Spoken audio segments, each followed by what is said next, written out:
الحمد لله نحمده ونستعينه ونستغفره ونؤمن به ونتوكل عليه ونعوذ بالله من شرور أنفسنا ومن سيئات أعمالنا من يهده الله فلا مضل له ومن يضلله فلا هادي له ونشهد أن لا إله إلا الله وحده لا شريك له ونشهد أن سيدنا ومولانا محمدا عبده ورسوله أما بعد فأعوذ بالله من الشيطان الرجيم بسم الله الرحمن الرحيم إن أول بيت وضع للناس للذي ببكة مباركا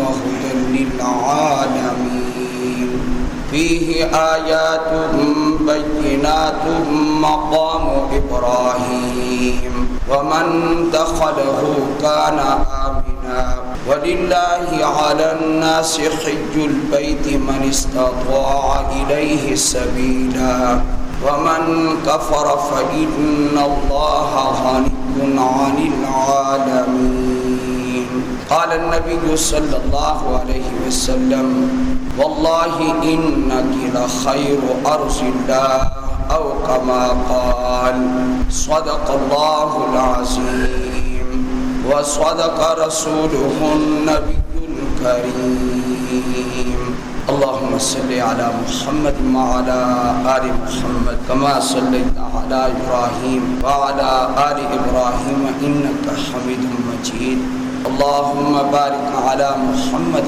وعلى آل محمد كما باركت على إبراهيم وعلى آل إبراهيم إنك حميد مجيد ماشاءاللہ حاجی حج پر روانہ ہو چکے ہیں اور کچھ ابھی جانے کی تیاریاں کر رہے ہیں۔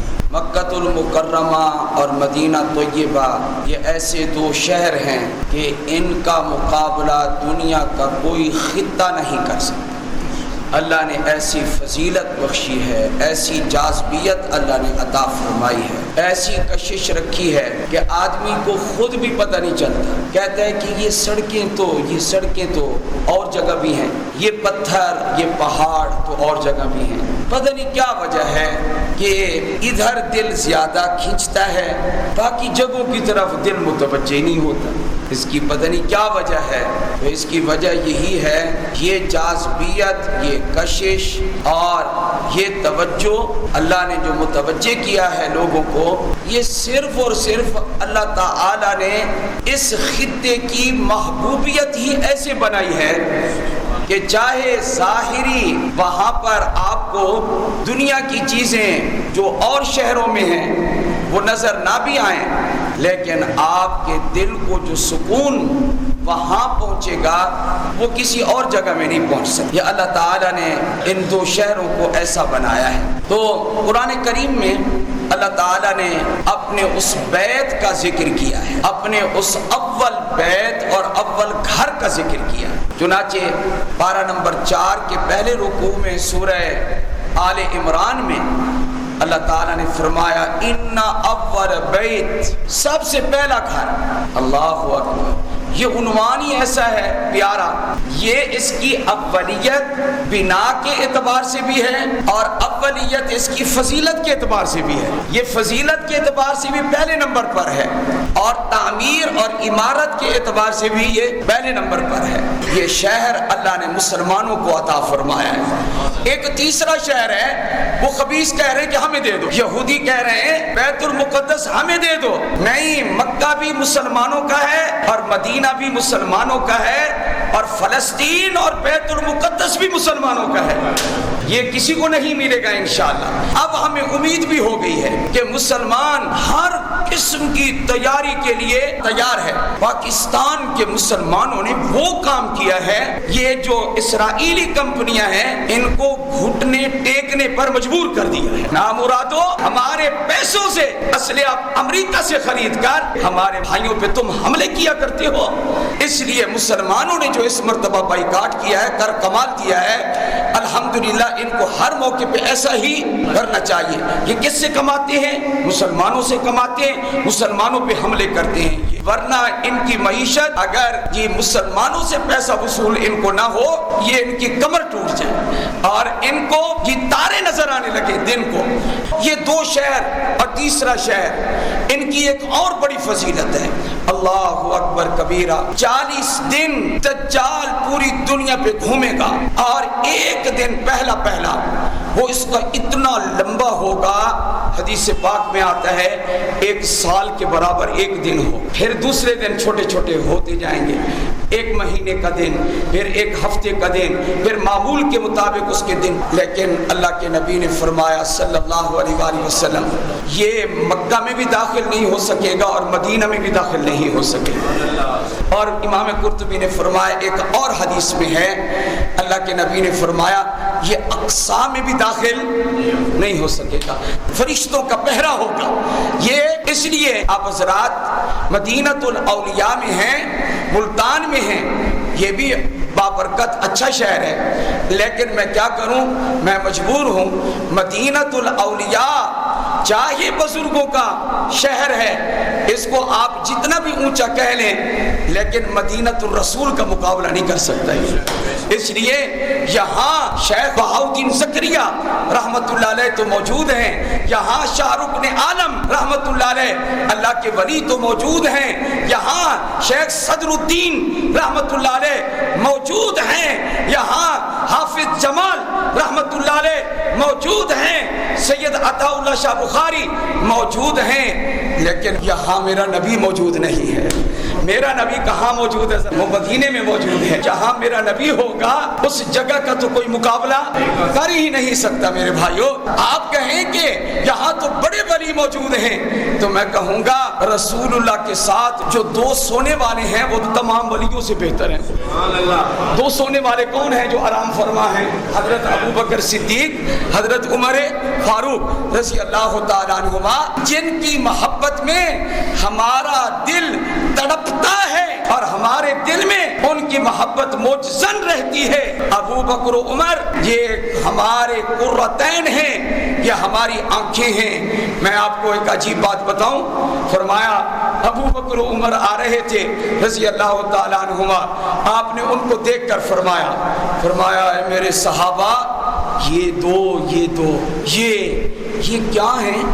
یہ اور یہ ہے، کیا مطلب؟ آنکھیں اور کان ہیں۔ حضور نے اتنا ان کو قرب عطا فرمایا، جن کو؟ حضرت ابو بکر اور حضرت عمر فاروق کو رضی اللہ تعالیٰ عنہما کو۔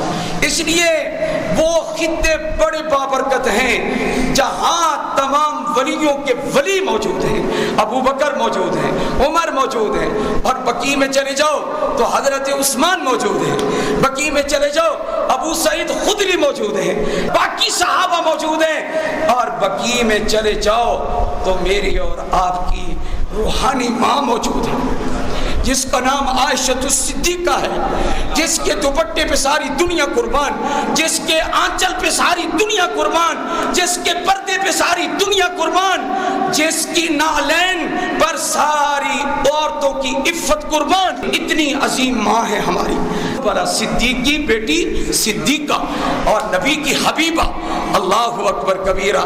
حضرت مسروق تابعی رحمت اللہ علیہ جب حدیث بیان کرتے تھے، کیونکہ انہوں نے صحابہ سے بھی حدیث پڑھی، اما عائشہ سے بھی حدیث سنی، تو وہ کیسے بیان کرتے؟ حدثتنی الصدیقہ بنت الصدیق المبرأۃ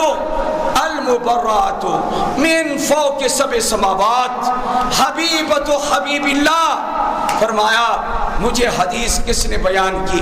میں کہتا ہوں حضرت عائشہ نے حدیث بیان کی، میں کہتا ہوں ام المومنین نے حدیث بیان کی۔ اے مسروق تابعی، تیرے ادب کو سلام، تو جب حدیث بیان کرتا تھا تو کیا کہتا تھا؟ فرمایا کہ مجھے حدیث بیان کی ہے صدیق کی بیٹی صدیقہ نے۔ یہ سارا گھر ہی سچیاروں کا گھر ہے، یہ سارا گھر ہی عجیب گھرانہ ہے، اس گھر کے قریب جھوٹ کبھی آیا ہی نہیں ہے، اتنا سچا گھرانہ ہے، اتنا نورانی گھرانہ ہے۔ تو فرمایا صدیقہ بنت صدیق نے مجھے حدیث بیان کی۔ آگے کیا کہتے ہیں؟ فرماتے ہیں حبیبۃ حبیب اللہ، اللہ کے حبیب کی حبیبہ نے حدیث بیان کی۔ اللہ کا حبیب کون ہے؟ رسول اللہ ہے صلی اللہ علیہ وسلم، اس کی حبیبہ جس سے اللہ کا حبیب محبت کرتا ہے۔ حضرت عمر بن عاص رضی اللہ تعالیٰ عنہ کو اللہ کے نبی نے ایک دستہ دے کر مجاہدین کا، صحابہ کا، جاؤ جہاد کرو اور ان کا امیر میں نے مقرر کیا۔ فرمایا میرے دل میں آیا حضور مجھ سے بہت محبت کرتے ہیں، مجھے امیر بنایا۔ تو فرمایا کہ میں نے پوچھ لیا، میں نے کہا جی آپ سب سے زیادہ کس سے محبت کرتے ہیں؟ میں نے پوچھ لیا۔ فرمایا عائشہ، میں سب سے زیادہ عائشہ سے محبت کرتا ہوں۔ ہم کیوں نہ قدر کریں، کیوں نہ عزت کریں عائشہ کی محبت جنت میں لے جائے۔ صدیق اکبر کا احسان امت کے دوش پر ہے، امت کے کندھوں پر ہے، جو کبھی بھی سبک دوش نہیں ہو سکتی امت۔ گھرانے کا احسان ہے پوری امت پر۔ صدیق کی بیٹی صدیقہ نے حدیث بیان کی، فرمایا اللہ کے حبیب کی حبیبہ نے حدیث بیان۔ اور آگے کہتے ہیں حضرت مسروق المبرأۃ من فوق سبع سماوات، اس نے بیان کی ہے جس کی برات 7 آسمانوں سے بھی اوپر سے نازل ہوئی ہے۔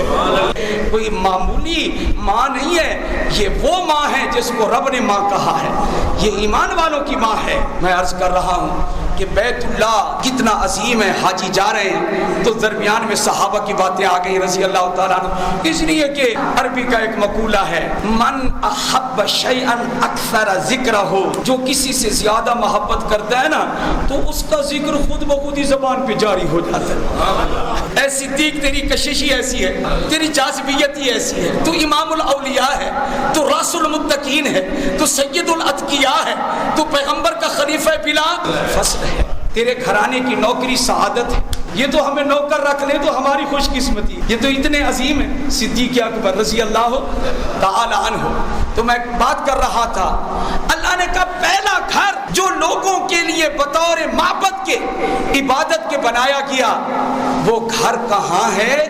للذی ببکہ، وہ مکہ شہر میں ہے، للذی ببکہ مبارکہ، وہ گھر بابرکت ہے، ھدی للمتقین، وہ تمام جہان والوں کے لیے ہدایت کا ذریعہ ہے۔ تو میل نکل جاتا ہے تو بیت اللہ کے چکروں کی کیا بات ہے؟ یہ بیت اللہ کے چکر ہیں، یہ عام گھر کا طواف تو ہے نہیں۔ اے خدا را، قبروں کا طواف نہ کیا کرو۔ طواف کے لیے میرا نبی مکے میں آیا کرتا تھا صلی اللہ علیہ وآلہ وسلم، میرے رب کے گھر کا طواف۔ فَلْيَعْبُدُوا رَبَّ هَٰذَا الْبَيْتِ الَّذِي أَطْعَمَهُم مِّن جُوعٍ وَآمَنَهُم مِّن خَوْفٍ۔ یہ اللہ نے عظمت صرف کس کو عطا فرمائی ہے؟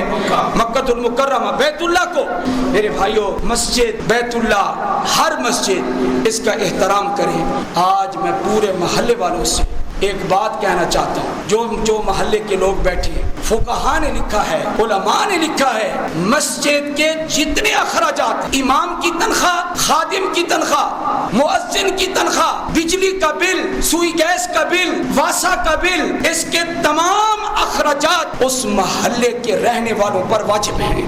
آپ اپنا جو آپ پر حق ہے مسجد کا، وہ آپ کیوں نہیں ادا کرتے؟ الحمدللہ رب العالمین۔